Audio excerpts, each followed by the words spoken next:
तो आमदी साहब की उनका एक बयान सुना था जहाँ पे उन्होंने हजरत मुआविया रदी अल्लाह तआला अन्हु की सियासत को कंपेयर कराया था हजरत अली की सियासत के साथ, और उन्होंने कहा उसमें कि हजरत अली की जो सियासत है वो कोई भी हैसियत हजरत मुआविया रदी अल्लाह तआला अन्हु की सियासत के सामने नहीं रखती।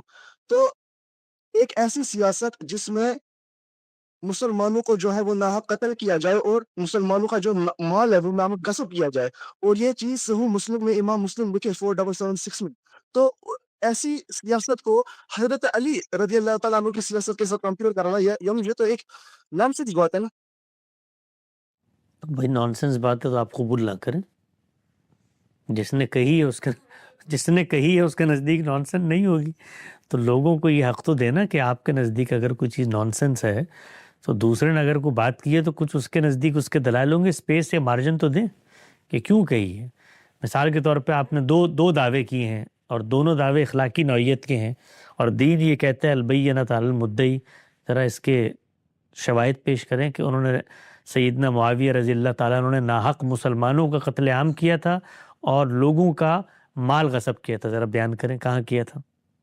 जी बिल्कुल, सही मुस्लिम में इमाम मुस्लिम में रिवायत लाई है 4776, उसके अंदर आया कि अब्दुल्लाह बिन अम्र बिन आस के बेटे वो अम्र बिन आस की जिन्होंने पूरी जिंदगी हजरत मुआविया रदी अल्लाह ताला अन्हु के साथ कमिटमेंट शो की, उनके बेटे कह रहे हैं कि जब उनके सामने एक ताबी उठते हैं और जहाँ पे अब्दुल्लाह बिन अम्र बिन आस रदी अल्लाह ताला अन्हु इस चीज के ऊपर प्रेशराइजेशन शो कर रहे थे कि आपने जो है वो अमीर और हाकिम की इताअत लाज़िम और वाजिब करनी है। तो सामने से 2 ताबिईन बैठे हुए थे, उनमें से एक ताबिई उठे और उन्होंने अब्दुल्लाह बिन अम्र बिन आस के रिबेटल में उन्होंने जो बात की, फिर उसके रिबेटल में ये कहा कि क्या आपने ये रसूलुल्लाह सल्लल्लाहु अलैहि वसल्लम से बात खुद सुनी है?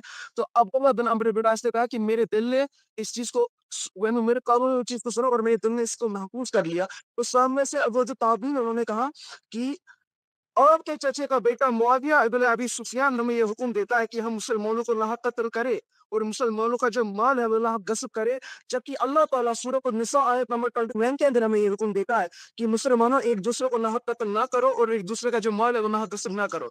अब हम मुआविया की इताअत करें, अल्लाह की इताअत करें। तो जो अब्दुल्लाह बिन अम्र बिन आस है वो अपना सर थोड़ी देर नीचे रखते हैं और सर उठा के कहते हैं कि मुआविया की इताअत करो उन कामों के अंदर, हम पे चाहो तुम्हें अल्लाह के हुक्म के मुवाफिक तुम्हें अल्लाह ने हुक्म दे, और चाहो तुम्हें मुनाफी हुक्म दे वहाँ पे तो उसके हुक्म को तर्क कर दो। वहाँ पे तो खुदा है इमाम मुस्लिम में सिर्फ मुस्लिम हो, और इमाम मुस्लिम ने अपने मुकदमे में लिखा है कि मैंने अवान नास की इज्जत की हदीस जमा की है। थोड़ा अब तो मुझे बताइए आप एकदम ठंडा आंसर बात है, क्या चाहिए, किससे को उसको कंपेयर कर लो। थोड़ा सा ठंडा पानी पिए। ये जो इस तरह के इल्मी फिक्री मामलात होते हैं उसमें अपना खून क्यों बुला रहे हैं आप।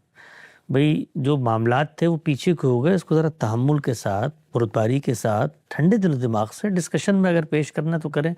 यानी इस तरह से हमें क्या फ़ायदा होगा तकरीरें करके और इस तरह से जोश और जज्बे में आके।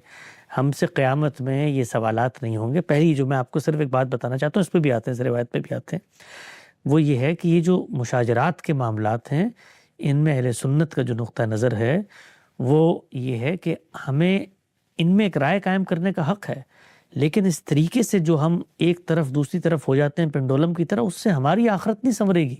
हम किसी पर इल्ज़ाम लगाएंगे, अब इसी का ज़रा तज्जिया करें। सैयदना अमीर मुआविया ने नाहक लोगों का, मुसलमानों का कत्लेआम किया, ये इस रिवायत से कहाँ साबित होता है। ये तो मुशाजरात जो उस वक़्त सैयदना अमीर मुआविया और सैयदना अली के दरमियान बाहमी जंगें थीं, उनसे मुतल्लिक चीज़ ज़ेर बहस है कि नहीं है। डेवलप हो गए थे कि हजरत मुआविया रदी अल्लाह ताला अन्हु ने मुखालिफत में हजरत अली के साथ। हाँ, अब आप रुक जाइए, अब आप रुक जाइए यहाँ पे। अब आप देखिए, सिर्फ अर्ज़ ये करना चाहता हूँ कि जिस चीज़ को आपने नॉनसेंस कहा उस पर गामदी साहब का पूरा मौक़िफ़ समझा। यानी चीज़ों को इस तरीके से बयान करना कि सैयदना अमीर मुआविया ने, अब मिसाल के तौर पे कोई शख्स आगे बढ़ के आपसे अगर ये सवाल करे कि जो जंग हुई है सैयदना आयशा रज़ी अल्लाह ताला अन्हा और सैयदना अली के दरमियान, हुई है कि नहीं हुई जंग? कौन थी सैयदा आयशा? रिसालत पाक सल्लल्लाहु अलैहि वसल्लम की ज़ौजा,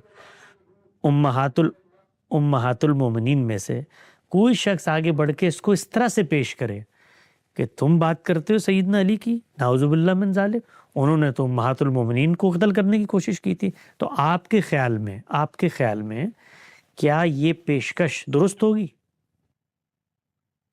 جی جو آپ امہات المؤمنین کی بات کر رہے ہیں تو انہوں نے رجوع بھی کیا تھا، اور اب مجھے ایک متعین سوال کا جواب دیں.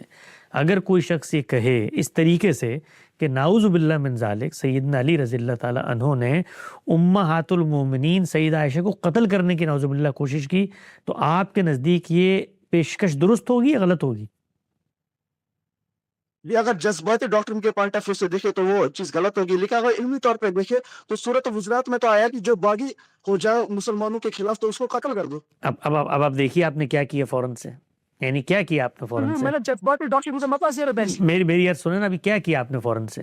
یعنی ایک چیز جو بظاہر قبول کرنے میں دل مانے ہے کہ یہ ہم کیسے کہہ سکتے ہیں کہ ایک داماد رسول ہیں اور ایک زوجہ رسول ہیں، ایک نے فیصلہ کر لیا، تو آپ نے فوراً سے کیا کیا کہ ایک نیریٹو آپ لے کر آئے کہ سورہ حجرات میں تو یہ لکھا ہوا ہے، فلاں جگہ پہ تو یہ لکھا ہوا ہے، لہٰذا اگر ایک فریق نے یہ کام کیا ہو تو اس کے پیش نظر یہ ہوگا، اس کا احقاق حق ہو چکا ہوگا، اس کے لیے فلاں آدمی کا قتل پورا ایک نیریٹو بیان کیا نا. تو اس کا مطلب یہ ہے کہ جب آپ ایک نیریٹو رکھتے ہیں، اگر ایک طرف سے قتل ہوتا ہے، دوسری طرف رسالت پاک صلی اللہ علیہ وسلم کی زوجہ کھڑی ہو، کیونکہ ان کو بھی تو تیر لگ سکتا تھا، آخر جنگ ہوئی ہے، قتل تو وہاں بھی ہو سکتا تھا، وہاں بھی 30-40 ہزار لوگ مرے، جو بھی تاریخ میں آتا ہے، تو قتل تو ہوا، لیکن آپ نے ایک نیریٹو بیان کیا کہ نہیں فلاں جگہ پر یہ آیا ہوا ہے، کوئی اگر یہ کرے تو وہ کرے، ہو گیا سب. تو یہ جو نیریٹو ہے، یہ جو آپ اپنے ایک کسی محبوب فریق کے بارے میں درست سمجھتے ہیں، یہ کسی دوسرے کے ہاں کیوں نہیں ہو سکتا؟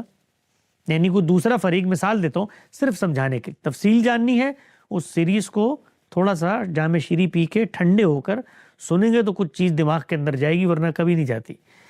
وہ لوگ کیا کہتے ہیں کہ بھائی خلافت کا انعقاد ہوا ہی نہیں ہے، اور اس کے بعد ہم ایک فریق کے قصاص کو لینے کا مطالبہ کر رہے ہیں، دوسرا فریق ماننے سے انکار کر رہے ہیں. یہ سچویشن ہے جس میں دو لوگوں نے اقتدار سنبھالا ہے، ان دونوں نے ایک دوسرے کی اس حیثیت کو ماننے سے انکار کر دیا. دونوں ایک دوسرے کو کیسے سمجھتے ہیں؟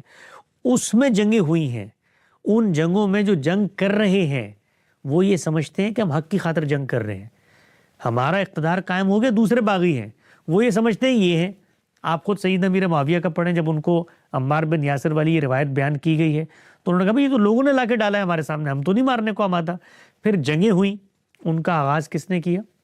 تو یہ سب باتیں ٹھنڈے دل و دماغ سے، تحمل سے، جذباتیت سے نکل کے سمجھیں. سیدنا امیر معاویہ نے کسی جنگ کا آغاز نہیں کیا، یہ حقائق ہیں، یہ تاریخ کے مسلمات ہیں. قصاص کا معاملہ تھا ہی نہیں، قصاص کا معاملہ نہیں ہوگا، آپ کے نزدیک نہیں ہوگا، آپ کے نزدیک نہیں ہوگا، آپ کو حق ہے یہ کہنے کا. لیکن دوسروں نے جو موقف بیان کیا، اگر آپ اس کو نان سینس سمجھتے ہیں تو گفتگو مکالمہ نہیں ہو سکتا. پھر جائیے کسی جگہ پر جا کے جلوس سے خطاب کریں. گفتگو، مکالمہ، تبادلہ خیالات وہاں ہوتا ہے جہاں آپ دوسرے لوگوں کو یہ مارجن اور اسپیس دیں کہ وہ بات جو کہہ رہے ہیں کس جگہ سے کر رہے ہیں. تو ہم نے یہی سمجھانے کی کوشش کی. یہ جو آپ بات بیان کر رہے ہیں کوئی نئی بات تو نہیں ہے بھائی، یہی رائج ہے نا، ہم بھی سنتے آئے.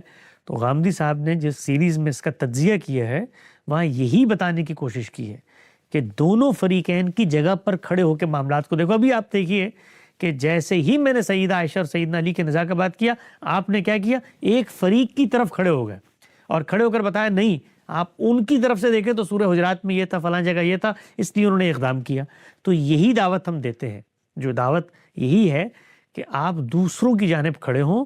اور یہ اس طریقے کا رویہ آپس کی، میں آپ کو بات بتا رہا ہوں، اگر آپ سمجھتے بھی ہیں نا کہ انہوں نے زیادتی کی تھی، تو یہ جو رویہ ہے، یہ لان تان کا رویہ، اور فلاں نے غصب کر لیا، قتل کر لیا، یہ کر لیا، وہ کر لیا، آپ دنیا میں بڑے مطمئن ہو جائیں، آخرت میں اللہ تعالیٰ پھر وہی سوال کریں گے. یہ سارے سوالات ہوں گے کیونکہ یہ اخلاقی الزامات ہیں. مال لوٹنا، قتل کرنا اخلاقی الزام ہے. جو جنگیں ہوئی ہیں ان جنگوں کے اپنے محرکات تھے، ان کا اپنا سیاسی پس منظر تھا، اس میں فریقین کے مواقف تھے. ان پر نہ سیدنا علی کو کسی کو اٹھ کے تان کرنا چاہیے کہ انہوں نے سیدہ عائشہ کے ساتھ یہ کر دیا، نہ اس طرف کے لوگوں کو امیر معاویہ پہ کرنا چاہیے. اس زمانے کی صورتحال کیا تھی اس کا ہم نے بڑا تفصیلی تجزیہ کیا ہے. سیدنا امیر معاویہ پر 100 اعتراضات کی ایک سیریز ہے، اس کو دیکھیں. سیدنا علی اور سیدنا امیر معاویہ کے نزاعات کی ایک سیریز ہے 25-30 قسطوں میں، اس کو دیکھیں. اور ایک اور سیریز اسی موضوع سے متعلق، اس کو دیکھیں، ٹھنڈے دل دماغ سے دیکھیں، مواقف کو سمجھیں. نہیں سمجھ میں آتا کوئی مسئلہ نہیں، قبول نہ کریں، لیکن جذباتیت سے نکلیں.